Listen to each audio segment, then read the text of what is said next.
หมอยสุงค่ะเมื่อได้เป็นวันที่19เดือนธันวาคมที่11ปี2025เป็นวันพุธในตอนในที่อ่อนเอาพี่น้องเฮาค่ะมารับพร้อมด้วยข่าวง่าวเกี่ยวเลยลองตั้งเป็นอันแพร่ล่ามไว้อยู่พ้องย่ามมื้อเหลียวในเนี่ยค่ะมื้อเหลียวในก็เป็นขิงข้าวตีข้าวฮือข้าวฝนจำสุดเสียงเสียก็ยางจู้ข้าวกัดเนี่ยค่ะเนาะตั้งเป็นอันป่ออันแพอยู่มื้อเหลียวในได้ก็เป็นตั้งเป็นไข้หวัดใหญ่เนี่ยค่ะตั้งเป็นไข้หวัดใหญ่ในมันเป็นตั้งเป็นตีอันติดจับเจอแมงไวรัสค่ะมันเตจังเฮาแห้งเด้อสิตั้งเป็นไข้หวัดโยโย่เฮ็ดจังได๋ค่ะลูกอ่อนและก้นเท้าป้าเจ็มก้นอันมีไว้ตั้งเป็นจับโตนั่นจังเป็นเฮาแห้งเนี่ยค่ะเฮาคาซ้ำติโฮเลยจึงหือว่าเฮาเป็นตั้งเป็นไข้หวัดใหญ่เนี่ยค่ะเนาะฟังทางตั้งเป็นไข้หวัดใหญ่ในได้ก็เตมีเหมือนจังหนังมีลมหนาวกัดสั่นเหอออกเหี่ยวก็ลมหนาวใน38ดีกรีขึ้นเฮ็ดจังแหนนะ โหเจ็บเจ็บจอมเลือจอมโตคอเจ็บไอแห้งไอแห้งเฮ็ดแหนมันก็ในไอเหี่ยก็ถึงตีซัมบ่เฮ้อมอยๆไหลเฮ็ดแหนเจ้ามาตาเกี้ยนเนาะมีน้ำมูกขี้จามค่ะเหี่ยวก็เหมือนจังหนังว่าโทยใจถี่เฮ็ดแหนค่ะนะบางก็แน่ก็เรียกเลยว่าต้องกว่าฮักต้องกว่าเฮ็ดจังได๋ก็เป็นไหนคะกำนำได้ก็ได้เป็นลูกอ่อนในค่ะนะอันต้องกว่าแลฮักว่าซังว่าจังไหนเนี่ยค่ะเพราะว่าเป็นลูกอ่อนเล็กอำนั้นก็ก้นอายุใหญ่ก้นมีไว้ตั้งเป็นจับโตในซ้ำในเตจางมีตั้งเป็นต่างจื้อต่างเปิงจอมมาไหลเฮ็ดจังได๋ค่ะเนาะเพราะว่าเฮียงกำทานโตเฮาคาอีเหย้าเฮ็ดไหนจึงแน่นอนค่ะเนาะมันได้มีตั้งเป็นต่างจื้อต่างเปิงว่าเฮาว่าเฮ็ดไหนจอมมาค่ะนะเหมือนจังหนังตั้งเป็นหลอดลมเจ็บค่ะเนาะ โหเจ็บตั้งเป็นโหใจตั้งเป็นปอดไก่ตั้งเป็นปอดเจ็บว่ะเหี่ยวก็ตั้งเป็นถ้วยใจกับถ้วยใจหยาบไหลจังไหนจังเป็นมาป้าจ้วมเฮ็ดไหนค่ะกับในเมื่อเฮาค่ะอำไปเป็นอันได้ลองอย่าได้เด้ค่ะเนาะเฮาซ้ำแต่ไรแห่กังจึงหือล่ะเพราะว่าเนี่ยจึงข้อที่1ค่ะล้างมือใกล้ๆล้างมือเอาซับเปียอำนั้นก็น้ำซับเปียอันเนี่ยมันได้มีน้ำยาเปิดตาเตล้างมือเนี่ยค่ะนะล้างอยู่ตาสิ ใกล้ๆล้างมือเฮ็ดให้อ้อม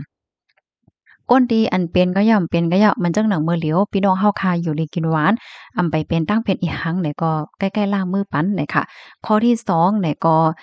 อย่าไปกว่าใจโคควางโคมเปิ้นค่ะนะเหมือนจังหนังก๊อกน้ำว่าจ้อว่าหวานว่าหลอดหลุดน้ำแหละจังเนี่ยเนาะอย่าไปกว่าใจตื้อโคมจอมตั้งเปิ้นเนี่ยค่ะข้อที่3เนี่ยก็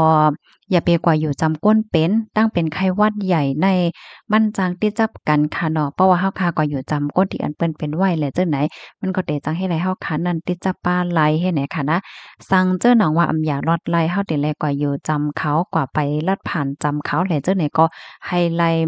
ใจตื้อผาต้มโซบเนี่ยค่ะข้อที่4เนี่ยก็กินปันอาหาราตั้งกินที่มีพรหลีอันในลำลองไลลองอย่างได้เด้ค่ะเนาะเหมือนจังหนังกินข้าวกับผักหมักไม่หมักดอกนมว่าไข่ว่าจังไหน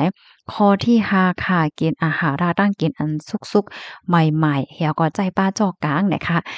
เพราะว่าข้อที่5ในคงจะเลยความใต้เฮาคาที่อันว่าข้าวไม่ผักใหม่เพราะว่าเฮาคามาด้วยฟิงใต้อันหังหลีในอันเนี้ยข้าวใส่หมอหอมไรจ้ายน่ะค่ะนะก้นใต้เฮาเนี่ยก็ได้จึกหุงข้าวไม่ผักใหม่ให้กินเนาะผักกาดแกงแล้วก็ผักน้อยแกงให้ไหนกินใหม่ๆร้อนๆหมากนาเฮิรนแน่เกียงสุกก็กินจ้อมกำเหลียวอันนี้ลีน่ะว่าแน่ลีต่อไปอยู่ลีนาแน่เนาะเพราะว่าเฮามาวนต้วยแหนพี่น้องคะต้วยค่ะแลมือปานปูหมอนหน้ายาเฮาค่ะเนาะเปิ้นก็กินข้าวไม้พักไม้ให้แหน่ตั้งเป็นก็อำโป้เหลืองโป้เจ๊ค่ะลูกเปิ้นก็อยู่ลีกินหวานอายุยืนยาวเฮ็ดจังแหน่เนาะกำในที่6แหนค่ะก็นอนหรือเฮ่อปันให้เป้งปอค่ะแหวแลออกเอ็นออกแห้งเลยค่ะเนาะ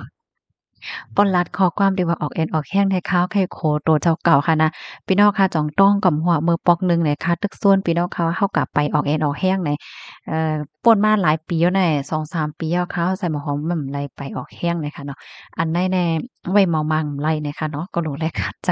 ไปออกเอ็นออกแห้งพองเนี่ยค่ะข้อที่7เนี่ยก็กินปันน้ำให้เป้งป้อเนี่ยค่ะข้อที่7เนี่ยก็ลำลองเนาะมังปอมังไรเฮาก็ใกล้ลืมเนาะลืมกินน้ำให้ไหนข้อที่8เนี่ยก็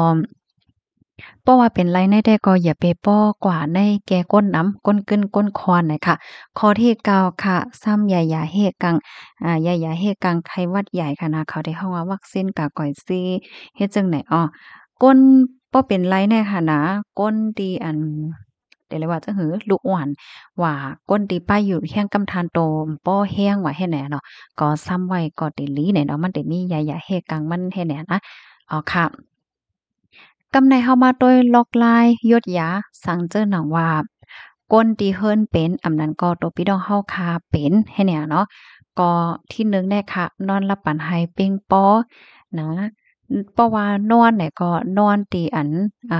ห้องมันกว้างลมมันไหลดีอีกหนึ่งเฮ็ดเนี่ยเนาะบ่พ้องตียุงเลยกินหวานได้อย่าไปก็ออกแอนออกแห้งค่ะว่าน่ะข้อที่2เนี่ยก็กินปันน้ำเกลือแล่ น้ำเกลือแร่ในตั้งเบิ่งเฮาเปิ้นห้องสังในพี่น้องเฮาที่มันเป็นซองเป็นโถงไว้แหวเปิ้นมาเพียว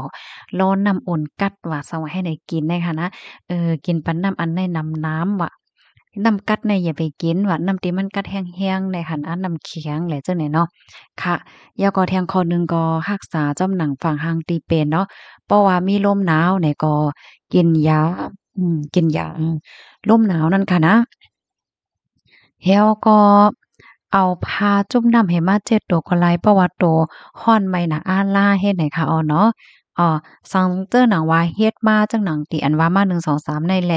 มันหายเหมันตื้อหน้ามาเนี่ยก็โลแลกว่าหาหมอยาเหย้าเนี่ยค่ะแล้วแลในตอนของตั้งกินตั้งยามซ้ำเนี่ยให้คัดใจกินเหมือนจังหนังโจ๊กค่ะเนาะข้าวต้ม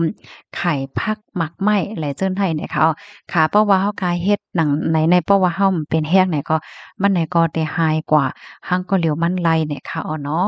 อ๋อค่ะข้อมูลตอนเนี้ยค่ะเนี่ยก็เลยปีมาที่ห้องการข่าวเก้งใหม่ออกไว้เนี่ยค่ะเป็นข้อมูลที่เปิ้นแผ่ออกมาเมื่อวานในก้อยค่ะนะวันที่19เนี่ยค่ะหนังหือพี่ๆน้องๆเฮาค่ะป้อเตจังไรรับรู้และจังไรฟังอยู่ฟังกินฟังสติกันนั้นก็แค่นรอจอยกันสะเปิ้นแพ่แชร์ก็เสกำเนี่ยค่ะเนาะอันลีเอ็ดโลน่ะได้ก็ลูกอ่อนค่ะนะหลอนในมังปอกเขาเรียกว่าโรงเรียนค่ะเนาะย่อก็ตึกก็เล็กหนาแหน่พอเขาเป็นมาเนี่ยก็ลีเอ็ดรู้นาในนั้นน่ะเนาะ เมิ่มไปเป็นในก๋วยเตี๋ยวค่ะเนาะตีมันจังเฮ็ดไรก็แนะนำปันลูกล่างตัวเจ้าก็ไผมันจังนั้นที่เฮาคาลิเพ่นกว่าเมื่อไกลเนาะใกล้ๆล้างมือว่ากินปันอาหารราดตั้งกินที่มีพรหลีว่าและจั่งใดเนี่ยค่ะค่ะยินจมปุกก็ค่ะย้อนให้พี่น้องเฮาอยู่หลีกินหวานในรอดเพศกันค่ะเนาะบ่อยสงค่ะ